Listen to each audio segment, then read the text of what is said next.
उधर पश्चिमी मीडिया ने दावा किया कि बाइडेन ने यूक्रेन को रूस की सीमा के अंदर अमेरिकी हथियारों से हमला करने पर रोक लगा दी। अमेरिका ने यह बयान इसलिए दिया क्योंकि कुछ रोज पहले पुतिन ने तबाह किए गए अमेरिकी हथियारों की कुछ तस्वीरें जारी की थी और यह आरोप लगाया था कि यूक्रेन के साथ चल रही इस जंग में अमेरिका के हथियार रूस के इलाकों को निशाना बना रहे हैं। पश्चिमी मीडिया का दावा है कि इसी वजह से अमेरिका ने यूक्रेन को दो टूक कह दिया कि उसके हथियारों का इस्तेमाल रूस के इलाकों पर हमले के लिए न किया जाए। यही नहीं, अमेरिका ने यह भी साफ कर दिया कि ये युद्ध यूक्रेन और रूस के बीच लड़ा जा रहा है, न कि अमेरिका और रूस के बीच। हालांकि अमेरिका ने ज़ेलेंस्की की सेना को इस बात की इजाजत दे दी कि वो यूक्रेन में पुतिन के सैनिकों के खिलाफ अमेरिकी हथियारों का इस्तेमाल कर सकती है। इस बीच बखमुत में अपने लड़ाकों के मारे जाने से बौखलाए वैगनर ग्रुप के चीफ येवगेनी प्रिगोजिन एक बार फिर रूसी रक्षा मंत्री सर्गेई शोइगु पर भड़क गए। इस बार उन्होंने उनकी बेटी और दामाद का जिक्र करते हुए उन पर निशाना साधा और ये आरोप लगाया कि सर्गेई शोइगु के बच्चे ऐशो आराम की जिंदगी गुजार रहे हैं, जबकि वो दूसरों के बच्चों को यूक्रेन की जंग में मरने के लिए छोड़ रहे हैं। असल में येवगेनी प्रिगोजिन बखमुत में अपने लड़ाकों के मारे जाने से बुरी तरह चिढ़े हुए हैं। आरोप है कि सर्गेई शोइगु के इशारे पर ही बखमुत में वैगनर ग्रुप के लड़ाकों को हथियारों की सप्लाई नहीं की गई थी, जिससे बड़ी संख्या में उनके लड़ाके मारे गए। कुछ रोज पहले भी येवगेनी प्रिगोजिन ने अपने लड़ाकों के मारे जाने का ठीकरा सर्गेई शोइगु और रूस के सेना प्रमुख वलेरी गेरासिमोव पर फोड़ा था और अब एक बार फिर उन्होंने शोइगु की बेटी और दामाद का जिक्र करते हुए उन पर अपनी भड़ास निकाली। इधर उत्तर प्रदेश के मोस्ट वांटेड बदन सिंह बद्दो पर पुलिस ने 5 लाख का इनाम घोषित कर दिया। बदन सिंह पिछले 4 साल से फरार है, उस पर अब तक 2.5 लाख का इनाम घोषित था, जिसे बढ़ाकर उत्तर प्रदेश पुलिस ने 5 लाख रुपए कर दिया। पश्चिमी यूपी का शातिर अपराधी बदन सिंह बद्दो साल 2018 में मेरठ पुलिस की गिरफ्त से फरार हो गया था, जब उसे कोर्ट में पेशी के लिए लाया गया था। हालांकि बदन सिंह की मदद करने पर उसके साथियों को पुलिस ने गिरफ्तार कर जेल भेज दिया था, लेकिन अब तक बदन सिंह का सुराग पता लगाने में यूपी पुलिस और यूपी एसटीएफ नाकाम रही। उत्तर प्रदेश सरकार ने पहले 2.5 लाख का इनाम घोषित किया और अब उसे 5 लाख का इनाम भी बना दिया है। पुलिस अब तक ये तक पता नहीं कर पाई कि बदन सिंह बद्दो देश में ही कहीं छिपा बैठा है या फिर देश छोड़कर फरार हो गया, क्योंकि 2 महीने पहले उसकी एक सोशल मीडिया पोस्ट सामने आई। जांच करने पर उस इंस्टाग्राम हैंडल की लोकेशन लंदन में मिली थी। इस बीच पटना हाईकोर्ट ने गाड़ी जब्त करने के मामले में सुनवाई करते हुए बैंकों और फाइनेंस कंपनियों को लताड़ लगा दी। हाईकोर्ट ने इसे मौलिक अधिकारों का उल्लंघन बताया और बैंकों और फाइनेंस कंपनियों को गाड़ी जब्त नहीं करने के निर्देश दिए। साथ ही अदालत ने गाड़ी जब्त करने वाले लोगों पर एफआईआर दर्ज करने को कहा। पटना हाईकोर्ट ने 19 मई को जबरन गाड़ियों को जब्त करने के 5 मामलों की सुनवाई करते हुए यह फैसला सुनाया और कहा कि लोन न चुकाने वाले गाड़ी मालिकों से जबरन गाड़ी को जब्त करना अवैध है। इसके साथ ही गाड़ी जब्त करने वाले बैंकों पर 50,000 रुपए का जुर्माना लगाया गया। उधर ब्रिटेन के लड़ाकू विमानों ने इराक में घुसकर आतंकी संगठन आईएसआईएस के 2 ठिकानों को तबाह कर दिया। वहां के मीडिया के मुताबिक इराक के उत्तर पूर्वी इलाके में मौजूद पहाड़ियों के बीच आतंकियों ने ठिकाने बना रखे थे, जिन पर ब्रिटेन ने यूरोफाइटर टाइफून लड़ाकू विमानों से बम बरसाया और वहां तबाही मचा दी। हालांकि इराक के रक्षा मंत्रालय की तरफ से इस बात की जानकारी नहीं दी गई कि ब्रिटेन की तरफ से किए गए इस हमले में आईएसआईएस के कितने आतंकी मारे गए। वहां के मीडिया के मुताबिक इराक की सेना को पिछले महीने इस बात का पता चला था कि उत्तर पूर्वी इलाके में मौजूद पहाड़ियों के बीच आतंकी संगठन आईएसआईएस ने 2 ठिकाने बना रखे हैं, जिसके बाद इराक ने 2 मई को आतंकियों के ठिकाने को तबाह करने के लिए ब्रिटेन को हरी झंडी दे दी। इसके बाद ब्रिटेन ने दुनिया के सबसे घातक लड़ाकू विमानों में एक यूरोफाइटर टाइफून से हवाई हमला कर आतंकी ठिकानों को ध्वस्त कर दिया। इधर जापान से दिल दहला देने वाली एक खबर सामने आई। आरोप है कि वहां एक शख्स ने फायरिंग और चाकू से हमला करके 4 लोगों को मौत के घाट उतार दिया। इनमें 2 तो पुलिस वाले ही हैं। इसके बाद हमलावर एक मकान में छिप गया और अगले दिन पुलिस के हत्थे चढ़ पाया।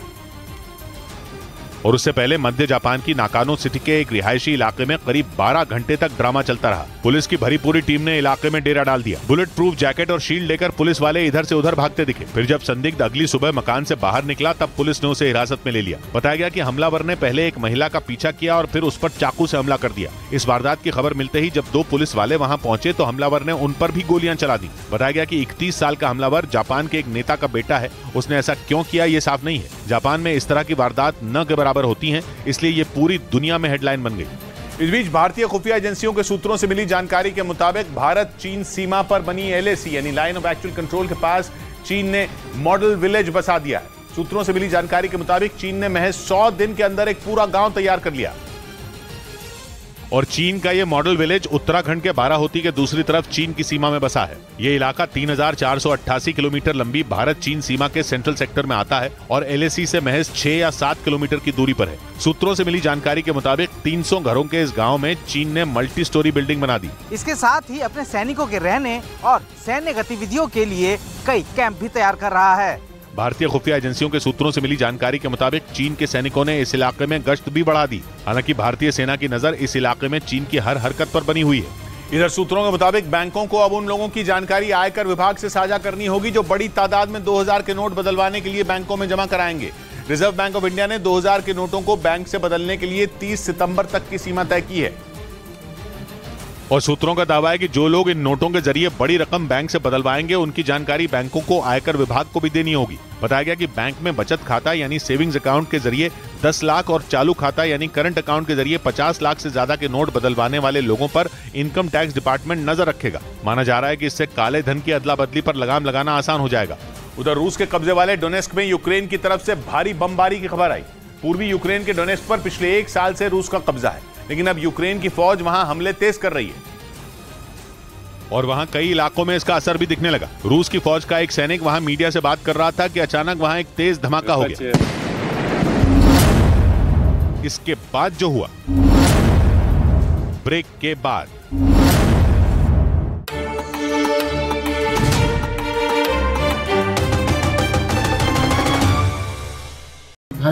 पुलिस ने आरोपी के पास से एक अवैध तमंचा भी बरामद किया। पुलिस के मुताबिक बिजली का बिल जमा नहीं करने पर इंजीनियर ने उस हिस्ट्री शीटर का बिजली का कनेक्शन काट दिया था, जिससे आरोपी भड़क गया और उसने इंजीनियर पर गोली चला दी। ब्रेकिंग न्यूज आ रही है ईरान और अमेरिका के तनाव से जुड़ी। ईरान ने अमेरिका और इजरायल को अपनी ताकत दिखाते हुए नई बैलिस्टिक मिसाइल खुर्रमशहर 4 के सफल परीक्षण का एक वीडियो जारी किया है। ईरान ने दावा किया कि उसकी यह मिसाइल 2000 किलोमीटर तक दुश्मनों को ढेर करने का दम रखती है। मतलब ईरान ने अमेरिका और इजरायल के साथ दो हाथ करने की पूरी तैयारी कर ली है, क्योंकि और अमेरिका और इजरायल की लाख धमकियों के बाद भी ईरान झुकने को तैयार नहीं दिख रहा, बल्कि उसने अपनी नई मिसाइल को सामने लाकर सीधे अमेरिका को चुनौती दे दी और उसने ये बता दिया कि वो अमेरिका और इजरायल दोनों से निपटने की क्षमता रखता है, जिसकी एक झलक उसने अपनी खतरनाक मिसाइल खुर्रमशहर 4 के जरिए दी।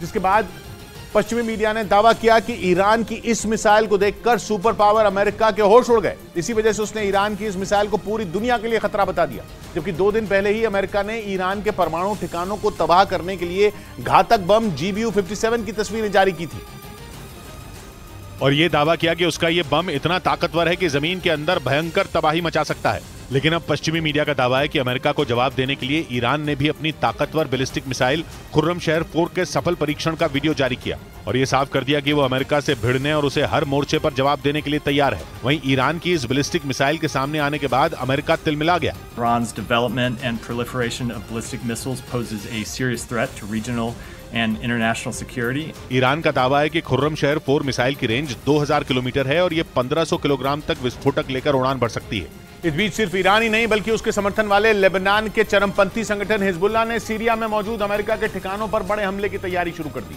ये दावा अमेरिका की एक वेबसाइट ने वहां के खुफिया विभाग के 2 अधिकारियों के हवाले से किया, जिसमें यह कहा गया कि सीरिया में मौजूद हिजबुल्लाह के लड़ाके जंग जैसी तैयारी कर रहे हैं। वहां वो खतरनाक हथियारों के साथ टैंकों से भी हमला करने का अभ्यास कर रहे हैं और उनके निशाने पर सीरिया में बने अमेरिकी फौज के बेस हैं। खबर के मुताबिक अमेरिकी सेना के बेस पर बड़ा हमला हो सकता है, जिसके लिए हिजबुल्लाह ने सीरिया की राजधानी दमिश्क से करीब 45 किलोमीटर दूर उत्तर पूर्व के एक इलाके में हथियारों का भारी जखीरा जमा कर लिया। खबर के मुताबिक इस बार भी अमेरिकी ठिकाने पर 2 महीने पहले जैसा ही हमला करने का प्लान है, जब एक ड्रोन हमले में एक अमेरिकी कॉन्ट्रैक्टर की मौत हो गई थी, जबकि उसकी सेना के 4 जवान घायल हो गए थे। मतलब हिजबुल्लाह सिर्फ अमेरिका को ही दहलाने की तैयारी नहीं कर रहा, बल्कि उसने खुलेआम अमेरिका के दोस्त इजरायल को मिटा देने की धमकी भी दे दी। हिजबुल्लाह ने इजरायल को सीधी चेतावनी दी कि उसका मकसद दुनिया से इजरायल का वजूद मिटाना है और इसके लिए उसने अपनी तैयारी को भी दिखाया। चरमपंथी संगठन हिजबुल्लाह ने एक वीडियो जारी करके अपने लड़ाकों का दम दिखाया और इजरायल को चेतावनी दी कि जल्द ही उसका खात्मा कर दिया जाएगा।